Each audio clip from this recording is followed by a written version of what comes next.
ኦርቶዶክስ መሬት እኮ የመስጠት መብት የለውም። መንግስት ነው መሬት መስጠት ያለበት። እስከ መቼ ድረስ ነው አክሱም ላይ ሶላት መስጊድ የማይፈቀድበት መስጊድ የማይሰራበት? አክሱም ቅድስት ቦታ ናት ካሉ እነሱ አፋርም ሶማሌም ቅድስት ቦታ እኮ ነው። አፋር ላይ ሶማሌ ላይ 100% የሙስሊም ሀገር ነው። አፋሩም ሶማሌውም ለነሱ ቆርጦ መቀበሪያ ቦታ ሰጥቷል፣ አልከለከለም።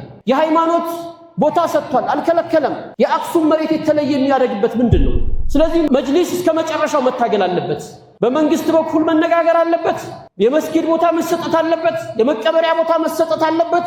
ሙስሊሞች የሂጃብ ጉዳይ እስከ መቼ ድረስ እየተጮኸ ይኖራል? አዲስ አበባ ዩኒቨርሲቲ እዚሁ አዲስ አበባ ውስጥ ራሱ ኒቃብ እየከለከሉ ነው። እስከ መቼ ድረስ ይሄ ብሶት ይቀጥላል? አንድ ሁነን መታገል አለብን። ሰላማዊ ሰልፍ መጠራት ካለበት ሰላማዊ ሰልፍ መጠራት አለበት። የአፋር ክልል፣ የሶማሌ ክልሎች ክልላዊ መንግስታቶች ራሱ መግለጫ ማውጣት አለባቸው። ወንድሞቻችንን ተው ማለት አለባቸው። ለትግራይ ብሔራዊ ክልል ደብዳቤ መጻፍ አለባቸው። አሁን ይሄንን ግፍ እየሰሩ ያሉት የመንግስትን መለዮ የለበሱ ሰዎች ናቸው። የዛሬ ሳምንት ጁምዓ ከኹጥባ እንደወጣው ከሶላት እንደወጣው ከአክሱም ተደወለልኝ። መለዮ የለበሱ ሰዎች ናቸው የደበደቧቸው፣ የመንግስትን መለዮ የለበሱ ሰዎች።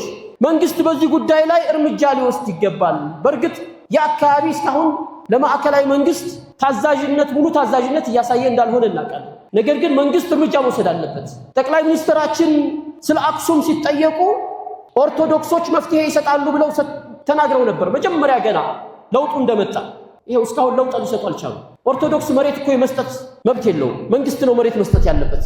መንግስት ለመስገጃም ለመቀበሪያም ቦታ ይሰጣቸው የሚል ቁርጥ አቋም መስጠት አለባቸው። በዚሁ አጋጣሚ ዶክተር አብይ ትልቅ ታሪክ መስራት አለባቸው ብዬ አስባለሁ። አክሱም የነጃሺ ሀገር ነው። ነጃሺ አሁን የተቀበሩበት ቦታ አይደለም እኮ ሱሐቦችን ያስተናገዱት። ሱሐቦች የተስተናገዱት አክሱም ላይ ነው። ይህ ታሪካዊ ቦታ ለመላ ሙስሊም ዓለም ትልቅ ለኢትዮጵያም የኢኮኖሚ ምንጭ ሊሆን የሚችል ቦታ ነው። በነጃሺ ስም ትልቅ መስጊድ እዛ ቦታ ላይ መሰራት አለበት። አዲስ አበባ ላይ አይደለም፣ እዛ ቦታ ላይ እዛው አክሱም ላይ ነው ሱሐቦች የተስተናገዱት። አክሱም ላይ መስጊድ መፈቀድ አለበት፣ መቀበሪያ ቦታ መፈቀድ አለበት። ለኢትዮጵያ ኩራት ነው። ይሄ ትልቅ ኩራት ነው። ታሪካችንን ከፍ የሚያደርግ ነው።